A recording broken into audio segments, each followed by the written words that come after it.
Notice ನೀಡಿದ್ರು ವಿಚಾರಣೆಗೆ ಹಾಜರಾಗದ ಭವಾನಿ. ಮೈಸೂರು ಜಿಲ್ಲೆಯಲ್ಲಿ ಭವಾನಿ ರೇವಣ್ಣಗಾಗಿ ಹುಡುಕಾಟವನ್ನ ನಡೆಸಲಾಗ್ತಾ ಇದೆ.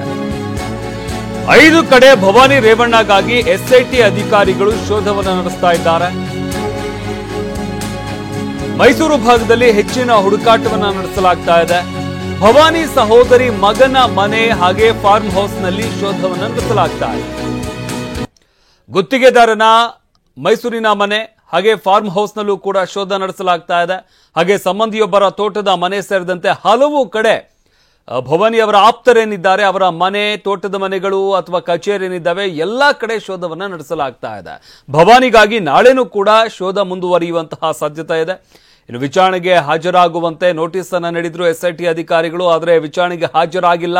ಈ ಹಿನ್ನೆಲೆಯಲ್ಲಿ ಭವಾನಿಗಾಗಿ ಶೋಧ ಕಾರ್ಯವನ್ನು ನಡೆಸಲಾಗ್ತಾ ಇದೆ. ಮೈಸೂರು ಜಿಲ್ಲೆಯಲ್ಲಿ ಭವಾನಿ ರೇವಣ್ಣಗಾಗಿ ಹುಡುಕಾಟವನ್ನು ನಡೆಸಲಾಗ್ತಾ ಇರುವಂತದ್ದು. 5 ಕಡೆ ಭವಾನಿ ರೇವಣ್ಣಗಾಗಿ ಎಸ್ಐಟಿ ಅಧಿಕಾರಿಗಳು ಶೋಧ ನಡೆಸ್ತಾ ಇದ್ದಾರೆ. ಇನ್ನು ಭವಾನಿ ಸಹೋದರಿ ಮಗನ ಮನೆ ಹಾಗೆ ಫಾರ್ಮ್ ಹೌಸ್ನಲ್ಲೂ ಕೂಡ ಎಸ್ಐಟಿ ಅಧಿಕಾರಿಗಳು ಶೋಧ ನಡೆಸಿದ್ದಾರೆ.